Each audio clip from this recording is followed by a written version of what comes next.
अगस्त को supreme court ने एक ऐसा ऑर्डर दिया जिसके बाद पूरे देश में एक बड़ी डिबेट चालू हो गई है।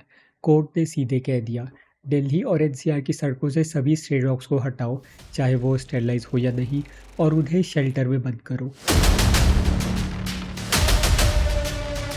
और ये सब कुछ करना है सिर्फ 8 हफ्तों के अंदर।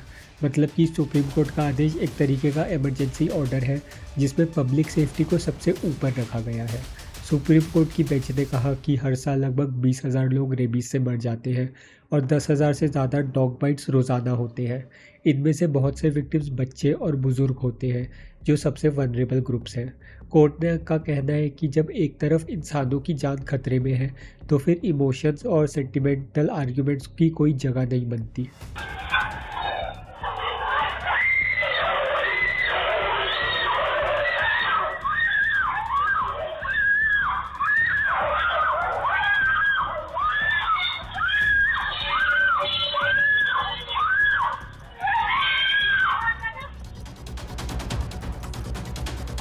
ऑर्डर के प्रोविज़न भी काफ़ी स्ट्रिक्ट हैं। हर एक डॉग को उठाकर शेल्टर में परमानेंटली रखा जाएगा।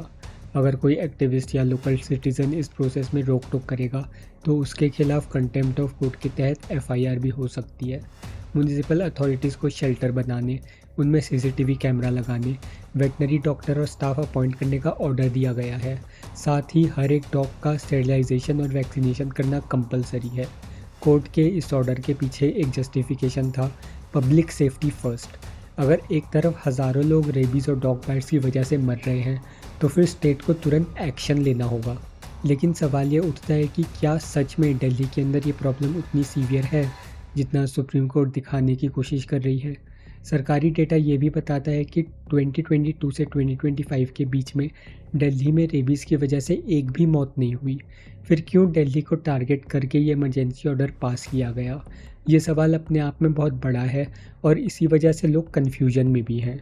तो दोस्तों, सुप्रीम कोर्ट ने एक ऐसा ऑर्डर पास किया है जो एक तरफ लोगों को लग रहा है कि बोल्ड स्टेप है और दूसरी तरफ लोगों को लग रहा है कि ये एक हैस्टी डिसीजन है जिसमें ग्राउंड रियलिटी को ध्यान नहीं रखा गया। सुप्रीम कोर्ट के इस ऑर्डर के तुरंत बाद ही देश भर में हंगामा मच गया। एनिमल राइट ऑर्गेनाइजेशन जैसे PETA India, people for animals और एक्टिविस्ट मेनका गांधी ने इसे खुले तौर पर अपोज किया। उनका कहना था कि ये ऑर्डर न सिर्फ इम्प्रैक्टिकल है बल्कि इलीगल भी है, क्योंकि ये इंडिया के animal birth control ABC rule के खिलाफ है। एबीसी रूल के मुताबिक स्ट्रे डॉग्स को पकड़कर उनको स्टेरिलाइजेशन और वैक्सीनेशन किया जाता है और फिर उन्हें वहीं छोड़ दिया जाता है जहां से उन्हें उठाया गया था। ये मेथड दुनिया भर में टेस्टेड है और WHO भी इसे रिकमेंड करता है। लेकिन सुप्रीम कोर्ट के नए ऑर्डर में कहा गया कि चाहे डॉग स्टेरिलाइज हो या वैक्सीनेटेड हो, सबको उठाकर परमानेंटली शेल्टर में डाल दो। एक्टिविस्ट का कहना है कि इससे वैक्यूम इफेक्ट क्रिएट होगा। मतलब अगर एक एरिया से एग्जिस्टिंग डॉग्स को हटा दिया जाता है तो तुरंत नए, ज़्यादा एग्रेसिव और अनवैक्सीनेटेड डॉग्स उस एरिया में आ जाते हैं। ऐसा हिस्ट्री में मल्टीपल टाइम्स देखा गया है और इसका नतीजा ये होता है कि रेबीज़ और डॉग बाइट्स कम होने के बजाय और ज़्यादा बढ़ जाते हैं। इसके अलावा एक्टिविस्ट ने यह भी वार्निंग दी कि अगर लाखों डॉग्स को एक साथ शेल्टर में बंद कर दिया गया तो वहाँ ओवरक्राउडिंग और डिसीज़ेज़ का डेंजर बहुत ज़्यादा होगा। लेप्टोस्पिरोसिस, मैंग, परव्योरल वायरस जैसे जूनोटिक डिसीज़ेज़ फैल सकते हैं जो सिर्फ डॉग्स ही नहीं, ह्यूमंस के लिए भी खतरनाक हैं। मतलब जो प्रॉब्लम कोर्ट सॉल्व करना चाहती है शायद वही और ज़्यादा बिगड़ जाए। और सबसे बड़ा मुद्दा है ह्यूमैनिटी का। एक्टिविस्ट कह रहे हैं कि सुप्रीम कोर्ट का ऑर्डर असल में एक डेथ सेंटेंस है, क्योंकि इतने बड़े स्केल पर शेल्टर्स बनाने के रिसोर्सेज ही नहीं हैं। मतलब प्रैक्टिकल ग्राउंड पर होगा ये कि डॉग्स को उठाकर कहीं बंद कर दिया जाएगा और धीरे धीरे उनकी डेथ हो जाएगी। ये एक तरह से मास किलिंग बन जाएगी जिसको ह्यूमन तरीके से पैकेजिंग करके शेल्टर बोला जा रहा है। इसी वजह से दिल्ली के अंदर ही नहीं, इंडिया गेट और सुप्रीम कोर्ट के बाहर भी प्रोटेस्ट हुए। सोशल मीडिया पर लोगों ने इसे हिटलर ऑर्डर तक कह दिया और एक सेक्शन का कहना था कि अगर आज हमने डॉग्स के लिए आवाज़ उठाई है तो कल इंसानों के लिए भी उठानी चाहिए। तो हंगामा इसलिए है क्योंकि एक तरफ है पब्लिक सेफ्टी का इशू, और दूसरी तरफ है एनिमल राइट्स, और दोनों साइड के आर्गुमेंट्स अपनी अपनी जगह पर स्ट्रॉन्ग हैं। और सबसे इम्पोर्टेंट सवाल आता है ग्राउंड पे ये ऑर्डर कैसे इम्प्लीमेंट होगा। सुप्रीम कोर्ट ने कह तो दिया कि 8 हफ्तों में 10 लाख स्ट्रे डॉग्स को शेल्टर में डालना है, लेकिन प्रैक्टिकल ग्राउंड पर सिचुएशन बिल्कुल अलग है।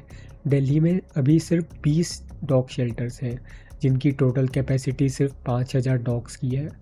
अगर 10 लाख डॉग्स को शेल्टर में डालना है तो कम से कम 2,000 नए शेल्टर्स बनाने पड़ेंगे, और वो भी सिर्फ 8 हफ्तों के अंदर।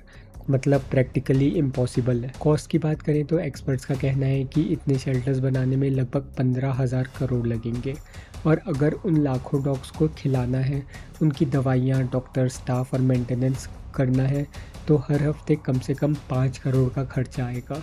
ये पैसा कहाँ से आएगा? म्युनिसिपल कॉरपोरेशन जो ऑलरेडी अंडर फंडेड है और ओवरबर्डन है, वो इसको कैसे हैंडल करेगा? मैन पावर भी एक बड़ी चैलेंज है। दिल्ली के पास लिमिटेड वैन्स हैं, ट्रेन डॉग हैंडलर्स की कमी है, वेटनरी डॉक्टर्स की तो और भी ज़्यादा शॉर्टेज है। मतलब अगर कल से कैंपेन शुरू भी हो जाए तो भी सिर्फ कैप्चरिंग और ट्रांसपोर्टेशन ही एक नाइटमेयर बन जाएगा। और ये सिर्फ लॉजिस्टिक इशू नहीं है, पब्लिक रिएक्शन भी एक बड़ा फैक्टर है। हर गली कॉलोनी में डॉग लवर्स हैं जो खुद को फीडर्स कहते हैं। अगर म्युनिसिपल वैन्स आकर डॉग्स को उठाएगी तो लोकल रेजिस्टेंस और प्रोटेस्ट भी और ज़्यादा बढ़ेंगे। मतलब कन्फ्रंटेशन भी इनएविटेबल है। और सबसे बड़ी बात, जो डॉग शेल्टर में बंद होंगे उनका क्या फ्यूचर होगा। ऑलरेडी आईआईटी मद्रास के एक शेल्टर से डेटा आया था कि 30% डॉग्स 1 साल के अंदर मर गए, ओवर क्राउडिंग और पुअर मेंटेनेंस के चलते। अगर दिल्ली स्केल पर ये मॉडल अप्लाई किया गया तो क्या होगा, आप अंदाज़ा लगा सकते हो। इसलिए एक्सपर्ट्स कह रहे हैं कि ये ऑर्डर एक मिशन इम्पॉसिबल है। चाहे आप प्रैक्टिकल पर्सपेक्टिव से देखो, फाइनेंशियल पर्सपेक्टिव से देखो, या ह्यूमन एनिमल को एग्जिस्टेंस के पर्सपेक्टिव से, सब जगह से ये अनवर्केबल लगता है। और इसी वजह से अब सवाल उठ रहा है कि क्या सुप्रीम कोर्ट ने एक रियल सॉल्यूशन दिया है या सिर्फ एक हेडलाइन फ्रेंडली ऑर्डर पास किया है जिसका ग्राउंड पर इम्प्लीमेंटेशन होना ऑलमोस्ट नामुमकिन है। अब बात करते हैं उस बड़ी डिबेट का जो इस ऑर्डर के बाद खड़ी हुई है। ये सिर्फ स्ट्रे डॉग्स का इशू नहीं है, बल्कि एक फ़िलोसॉफिकल और सोशल सवाल है, public safety versus animal rights का।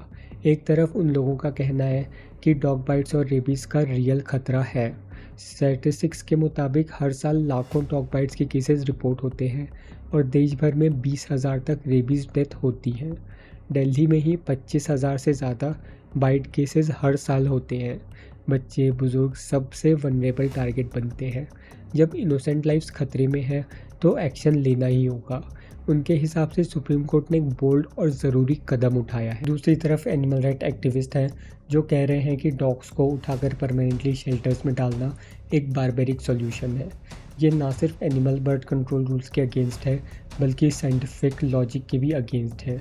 स्टेरिलाइज्ड और अनवैक्सीनेटेड डॉग्स को हटाने से वैक्यूम इफेक्ट क्रिएट होता है, जिससे नए अनवैक्सीनेटेड और एग्रेसिव डॉग्स आ जाते हैं।